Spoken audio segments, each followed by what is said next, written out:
Gentleman from Illinois yields back the balance of his time. The gentleman from North Carolina, Mr. Pittenger, is recognized for 5 minutes. Thank you, Mr. Chairman. Mr. Liu, thank you so much for being here today. I am always impressed by your presentations. You're a very eloquent man, even when we don't hear what we'd like to hear. But you have an amazing pedigree. Harvard undergrad, Georgetown University, worked for Speaker of the House Tip O'Neill, Bill Clinton, been in the White House. You're one of the most powerful people in the world today. My background is a little bit different. I grew up in Central Texas. I went to the University of Texas, a fine university. I can't tell you I was one of their better students. I was not.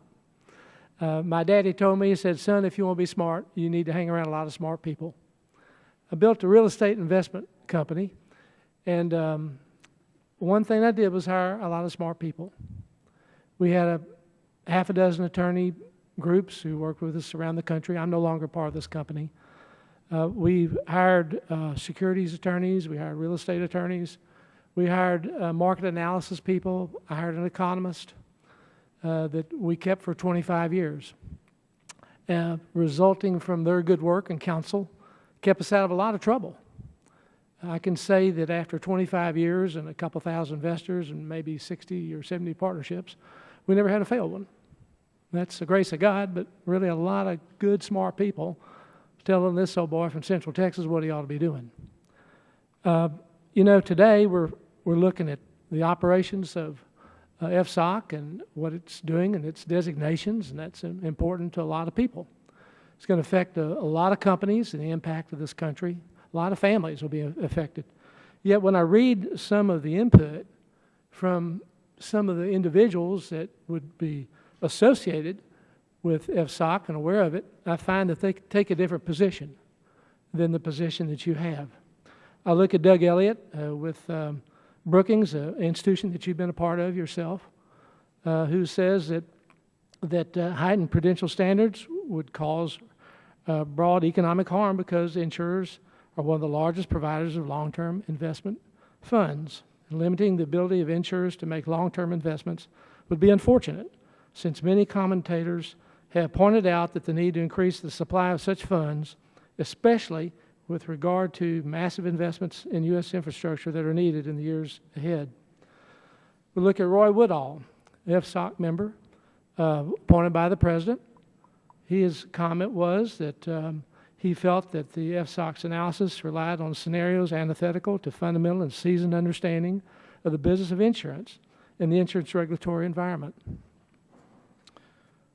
Barney Frank, former chairman of this committee, stated that it was not his intent that asset managers be designated for heightened prudential standards or supervision by the Federal Reserve Board because they do not pose a systemic risk.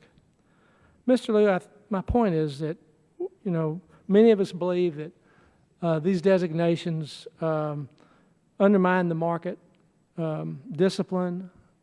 They allow some companies to be favored, to believe that they are protected from further losses. Some of us see that there's structural flaws in FSOC that allow this to continue. I think the thing that is troubling to me is that you're a bright guy. You're nobody's fool. You didn't get to where you are by just slothing through. But you've got some capable people who understand the business, like the folks who understand my business, that you don't appear to be listening to. And I would hate to think that years ahead you'll look back and say, you know, maybe I should have listened to those people a little bit more. And the concern that I have, and frankly a lot of my constituents have, is the folks in Washington think that they have superior knowledge. They're smarter than everybody else. They've got it all figured out.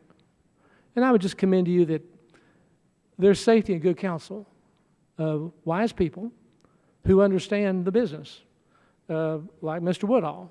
He understands this business.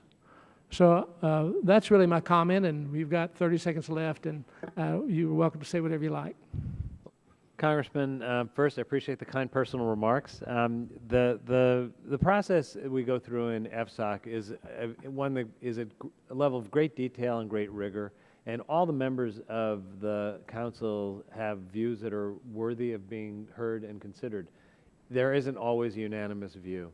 I believe the record that was built justified the action taken in the cases where designations were made, but I don't believe it always will. And I just would point out that particularly in the asset management area, no decision to designate has been made yet, so it's premature to know the outcome there.